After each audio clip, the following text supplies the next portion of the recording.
Hey everyone, I'm Alex50, and I retired at 35. Today we're going to talk about how to become an investor. Actually, becoming an investor is quite simple. You download some brokerage app, Fidelity, Schwab, doesn't matter, and boom, you're an investor. And there are millions of such investors, in quotes, registered now. Naturally, all these people aren't really investors, they're nominally investors. But becoming a successful investor is a bit more complex because you need theoretical preparation and practice. But actually, I want to say that no matter what the pros say about this being very complex, a whole science, real work, nothing like that.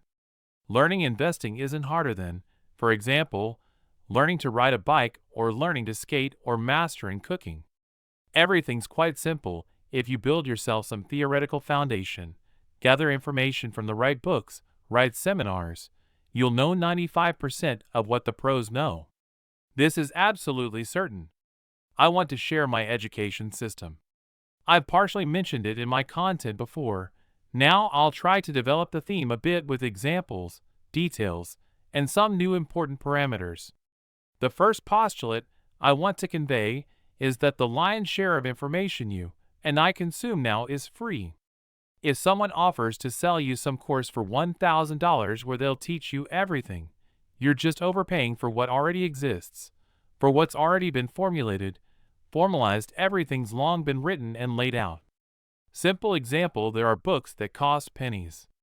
Or example, there are investment guides and free access, and they're treasures of information. Most of what an investor should know is present in these books. If we talk about, for example, my self-education expenses, my expenses are around, I don't know, $50 to $100 per month.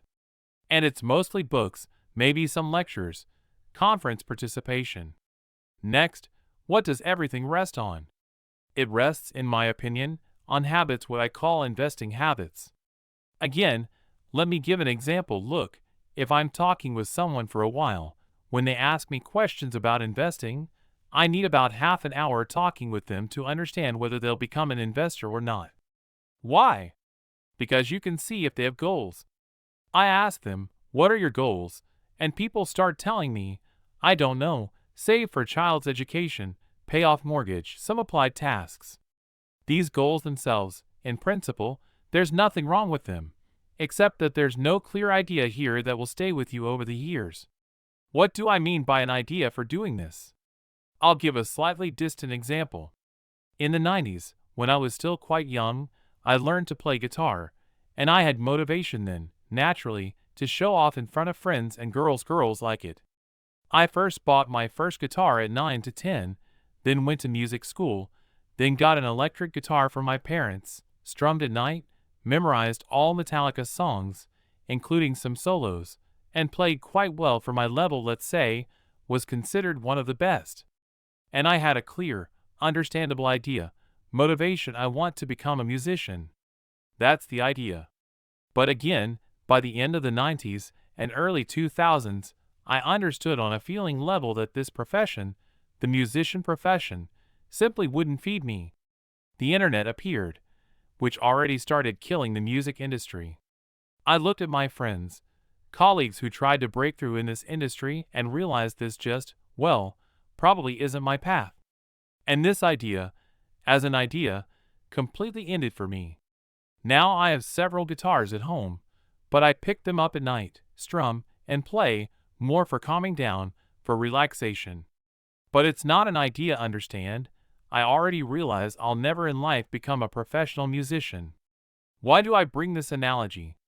Because if we talk about investments, from the perspective of who I want to be, I had an answer. There was a clear idea. I want to become an investor. Why? Because I like this life with capital. I liked what people with capital can afford. And this idea still hasn't faded. It pushes me forward. Actually, when I started my investing journey, in those years, such habits appeared. I more intuitively felt them out, but they became defining, and they're more outside investing.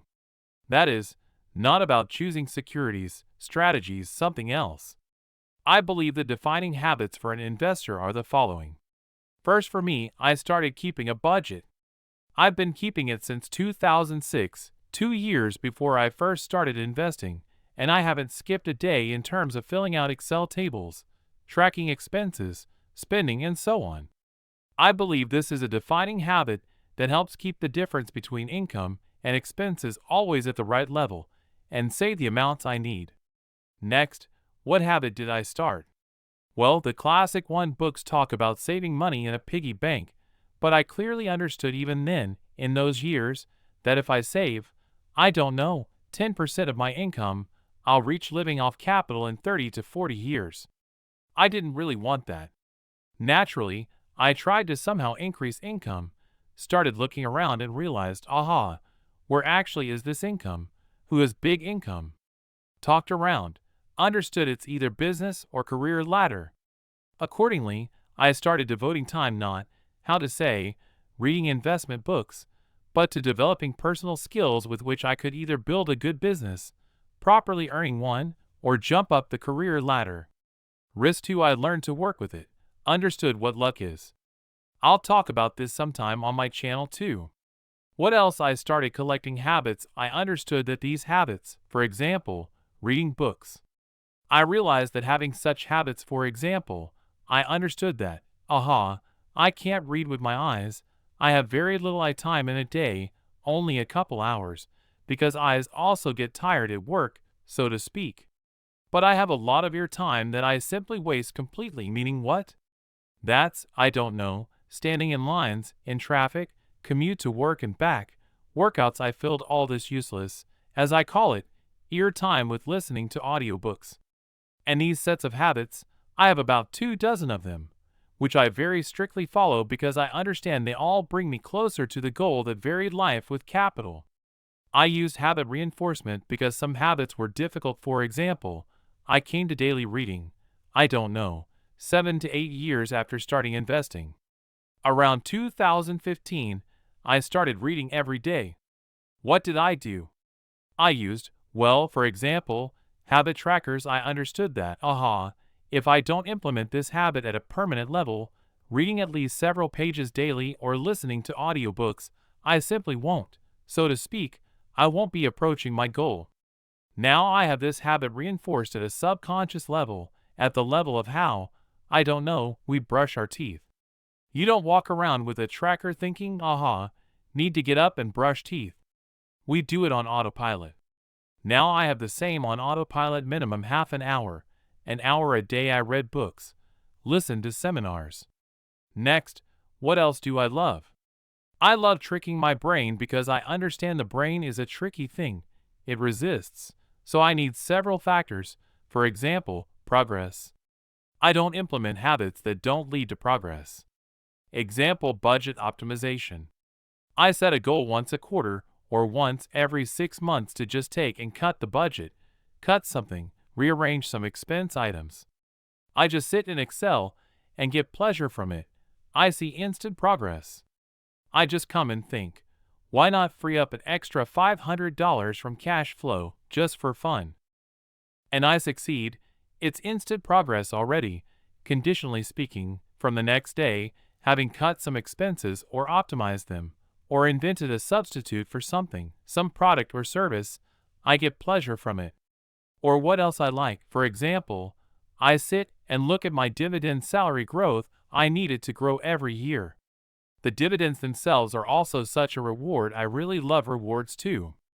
I've now built myself a ladder of different instruments: dividend payments, coupon payments, rent and other income sources, book royalties. They come through almost every 3 to 7 days.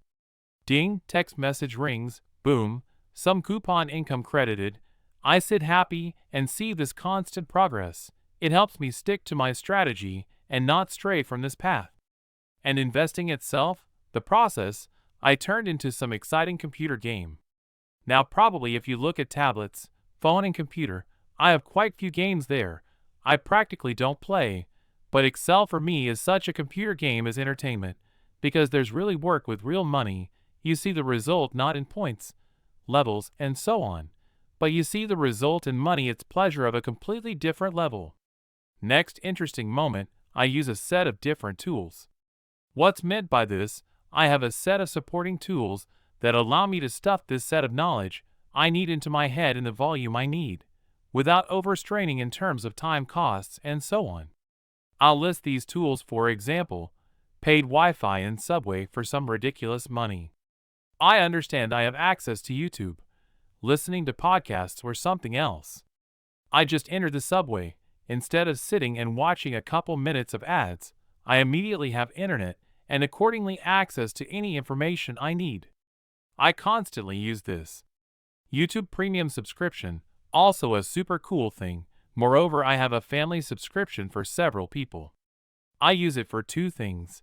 First, ability to save videos offline, listen on train, plane, somewhere underground and subway if internet dropped. Plus what I like 2x speed. All YouTube videos I understand if a video is an hour long. I just set 2x and listen to a video in 30 minutes instead of an hour. And I also urge people to listen to my videos at least at 1.5x. Wireless headphones, also an interesting accessory, gadget with which I probably spend more time than with phone. If you meet me somewhere on street, most likely I'll be walking in wireless headphones, big monitors, listening to something at that moment, either YouTube, or seminar, or lecture, or book. When I was still a car owner, when I had a car, I used a flash drive or special cable for listening to audiobooks, constantly used it. I use a review system, for example.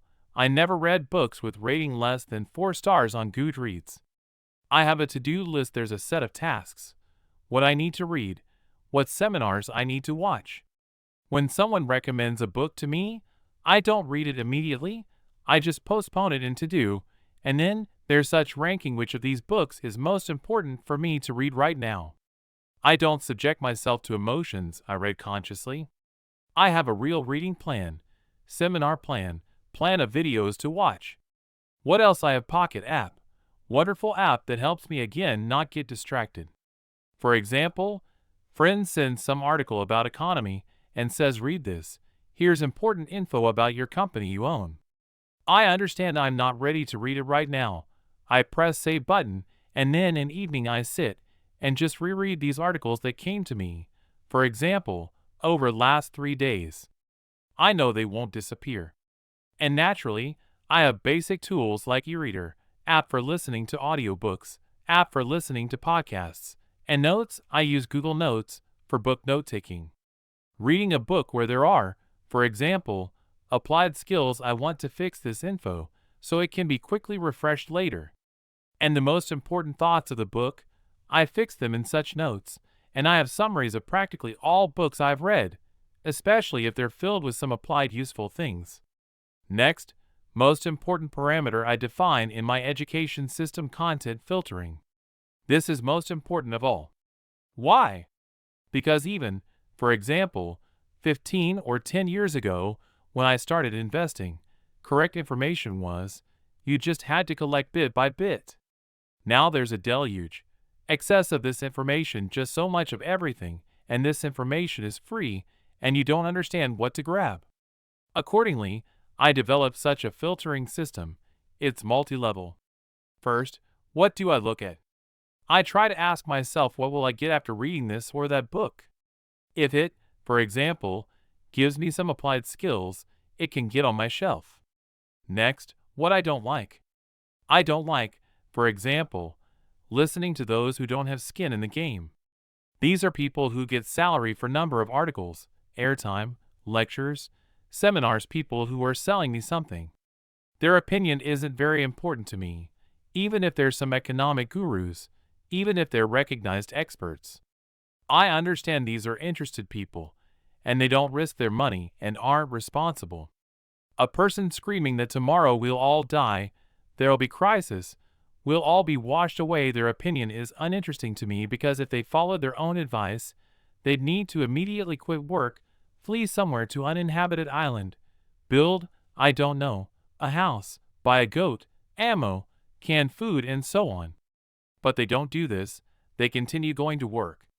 Why listen to them then? All these doomsayers, I by default just unsubscribe from them. Not interesting.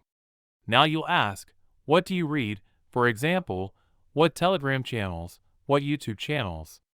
Well, Telegram for me in general is 95 to 97% useless information. I now read 2 or 3 Telegram channels, and even then glance through them. Why? Because huge amount of completely useless information, empty content. People discuss anything, news, background, forecasts, politics, geopolitics, whether Trump gets re-elected or not. All this doesn't affect investor success at all and only distracts. Channels discussing current situation and future forecasts are simply uninteresting to me by default. They harm me, they distract me, knock me off thoughts. YouTube's situation is slightly better because there's huge amount of lectures not about today's situation, but directly about how to behave, what strategy to choose, why we need investing, some philosophical videos. In this regard, YouTube as information source of useful knowledge is of course better, but again, still have to filter there too. Naturally, I of course don't watch business television in any form, radio either. I don't have this as a class. You'll say, what rules then? I'll answer first place is of course books, because everything's long been chewed. There are about a dozen books that will be enough to learn the lion's share of information that's, for example, in my head. These are of course seminars of people I need with right strategy, some small private investors who've already achieved what I, for example, want. These are various closed communities where people gathered like-minded people around themselves, for example, small private investors. There are interesting communities where people filtered noise for money, gathered all those on same wavelength, and they discuss some investment ideas, something else. The opinion of these small private investors is much more valuable to me than opinion of some guru economist. Why? Because all these people have skin in the game. Next, in descending order, seminars on information I need. For example, to master some new instrument, I go find the right seminar online on the topic I need. Either these are seminars of right speakers. And of course conferences and personal meetings, I make personal acquaintances at them. I use them not for getting reports. I practically don't listen to reports at all, but primarily for building bridges. I meet people there whose experience is valuable to me, and whose experience can't be Googled online. Simple example, I met a person doing brokerage in commercial real estate sphere. He tells me insider info about this market where I'm a dilettante. Friendship with such people is worth a lot. You'll say, what books to read? Please, I'm now bringing on screen a list of several books. In principle, these 9 books are enough to master all information about investing, all useful information that's generally needed. Here are books about dividend strategy, about passive index investing, about fundamental analysis, about luck, about real estate, even about retiring at 35. I'm giving examples here including my own content because I think they'll also be useful to you. Just screenshot this list, put these books on your shelf, and you basically don't need to be distracted by other books. Why? Because there's either duplication of information in these books, or some information that distracts you. For example, retrospectives, some memories from past that are of course important, but deeply immersing into these memories probably isn't worth it at first. Although again, if you're a researcher to the bone, you can expand the library later. Next, I naturally resort to reading books from related fields. I also look at other shelves. Why? Because they're very important for investors. For example, all books about healthy lifestyle, about proper nutrition, about cardiovascular diseases, about aging well, about everything that helps, let's say, linger in this world a bit longer. Why? Because again, for investors the main defining factor of success is time. Not strategy, not choice of securities, but how many years they sat in market. If conditionally speaking you, as investors, manage to live not 70 years, but 90, these 20 years will be defining. In these periods you'll be wealthiest, you'll become, I don't know, possibly even dollar multimillionaires. I love books on cognitive biases, on critical thinking. Fortunately, there are many now. Just go, I don't know, to bookstore type phrase, critical thinking. You'll see tons of books specifically on these topics. Why? Because critical thinking in modern world is now acquiring simply most important function. People who don't have it will lose in market. As investors they rather won't succeed. Naturally, I like psychology books, psychotherapy books. Why? Because I understand that besides mathematics discipline, there's a second factor working with traps of own brain, with influence of relatives, close friends, society. And not knowing these things often kills all mathematics. Actually, I don't know, almost half my channel and blog is devoted to working with brain, psychotherapy and so on. I believe this is the defining factor. And philosophy. Again, whoever has time to be distracted can read books about meaning of life, actually why we're doing all this. Why do we need investing? Why do we need money? Why do we need capital? About seminars. Again, not that many seminars needed. There are a great many now. Just type an investment seminar, and you'll have hundreds, maybe thousands of options. I've written out brief summary of information that really deserves attention. First is of course a lecture cycle that's free on YouTube. It's a real treasure. People recorded a cycle of several dozen lectures where they simply told everything about investing. It's free. Second, there are investment educators who summarized all their experience in special seminars about stocks, about bonds, about investment strategies. Just read again, treasure, simply gift, step-by-step instruction and cost pennies. There are wonderful seminars about passive index investing, about ETFs and so on. About dividend strategy too. In principle, these 5 speakers will be more than enough at first to choose strategy, get oriented, understand how all this works. Who, for example, has difficulty absorbing information in books, maybe seminars will work better. Next, again, I'll quote a colleague who said in his channel that people often confuse the following sequence. There are several directions. How to do, what to do, and why to do. And people always start with questions how to do and what to do, and forget about such questions as why to do. And they very often stumble on this, break their investor path, become disappointed in securities market, in real estate and other instruments. Example, my most common questions in comments or messages are, where to open brokerage account? A question that makes absolutely no sense. Opening with any broker plays no role. Or what stocks to buy now? Makes no sense. Dollars or local currency? What to choose? U.S. instruments or local instruments? Questions make no sense. Again, for those who now disagree with these ideas, rewatch my video. I'll try to bring it up in hints now about what rules on exchange and what doesn't. Rewatch it again to understand what I just said. And accordingly, yes, again, people don't understand their goals. Based on this, their entire investor path goes some false way, and they often run into obstacles. When I talk with my friends and close ones, I act like a surgeon doctor. They come to me with some set of ideas, naturally the same where to open account, what to buy and so on. And I generally put aside brokerage app and say, friend, you shouldn't think about this at all. Forget about these issuer names, something else. You now need to clear chaos in your head. Possibly you'll recognize yourself in these stories.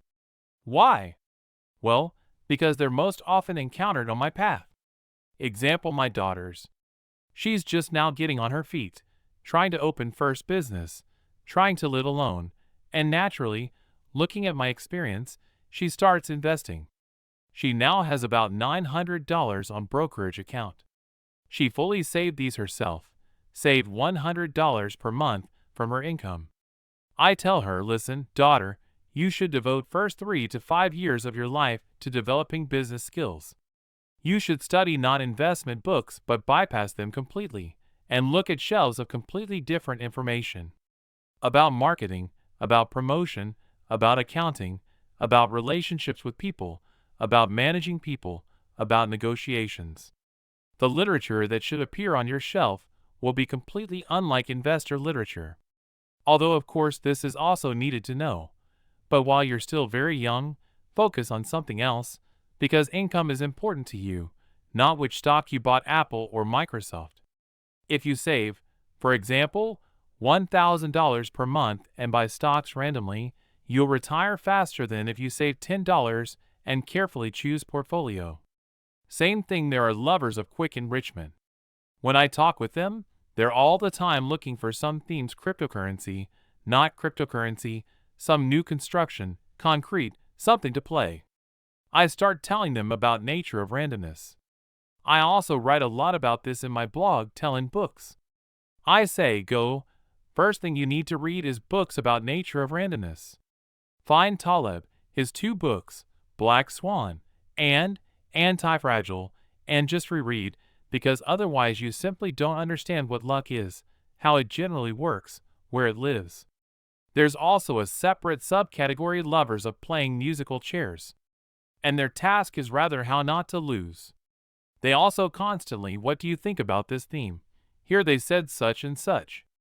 And I, again, mentally slap their cheeks and say, listen, friend, your first book that should appear on shelf, this is step-by-step instruction. This is vaccination against own stupidity. Simply where they analyze, here you'll definitely stumble. Here you'll get hit in forehead with rake. Don't go here, already went 100 times. And again you're flowing into this story. Another example, when person has chaos in head. Often occurs in women, but men have it too. Person writes to me saying they're being pressured by relatives to buy apartments for kids. Hired consultant. Stocks fell. Everyone's to blame. What should I do? Generally disappointed in stock market. I listen and say, ma'am, you don't need consultant to go ask questions.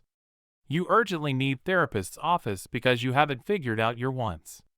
You yourself, what do you want? I don't care what your kids want, what your mom wants. What do you want?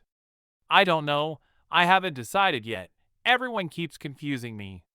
Sometimes I want early retirement, sometimes I want to provide for kids till end of life. Listen, go to therapist's office and first put your wants in place. Understand what you actually want, then think about investing. Example about my sister, 2 husband left, 3 kids, doesn't pay alimony. She spins like hamster and wheel, earns slightly above average wage. She doesn't understand I need to invest, but I don't see what to do. Listen, look around, think. Again, you don't need to read investment books. You need to look for capital. Where do you have it? Possibly it's buried in some passive assets, real estate, or something can be sold. Possibly need to work on increasing your hourly rate, get skills. Possibly need to open business in direction where you excel. And invest when you have something to invest. What good does it do you to go from $2,000 on account to, I don't know, $5,000? Well, nice, yes, pleasant, but you won't stop spinning like hamster and wheel till 65. Example with parents too, I approach investing with them a bit differently. I don't bombard them with deluge of information. I say, parents, you should think in categories of pensioners. You need cash flow, another government pension. How to get it? You have several tens of thousands of euros buried in assets. Mom already receives government pension. Dad will start receiving this year. Besides these 2 pensions, you can have first, I already pay them from capital. I say, now you can also, through selling passives and investing in primitive instruments, make yourself 3rd and 4th government pension, live already, let's say, with dignity. And again, I don't load them with information, don't overload. And here's another example, various business people. Talking with person, asking question, listen, how much income do you have? He says decent, more than $5,000. How much do you save? Says nothing, eat everything up. And here again, person needs to be given not investment books, but books on discipline, on habits. Possibly not even to give to them, but to their spouse. So to speak, folks, if you continue acting same way, even possessing all knowledge I talk about and implement, you'll simply in 10 to 15 years business can shrink, collapse, just have nothing. These mature years, just 10 to 15 years, when you can save later will be worse, will be decline. And these people need write books on discipline and possibly again therapist, giving not to this earning person, but to their spouse, for example. Actually, if I sum up today's conversation, I want to say that first, this deluge of information you're now dumping on yourself probably needs to be somehow systematized. First, of course, use this system why, how, and what. In this order. First, outline goals for yourself, some tasks. Next, if I sum up, you should have an education system, absolutely clear, because without it you simply won't master all these skills. And these systems of reinforcing right habits and trying to remove some wrong habits from your lifestyle. Well, that's probably all I wanted to say today. This was Alex 50. Thank you for watching.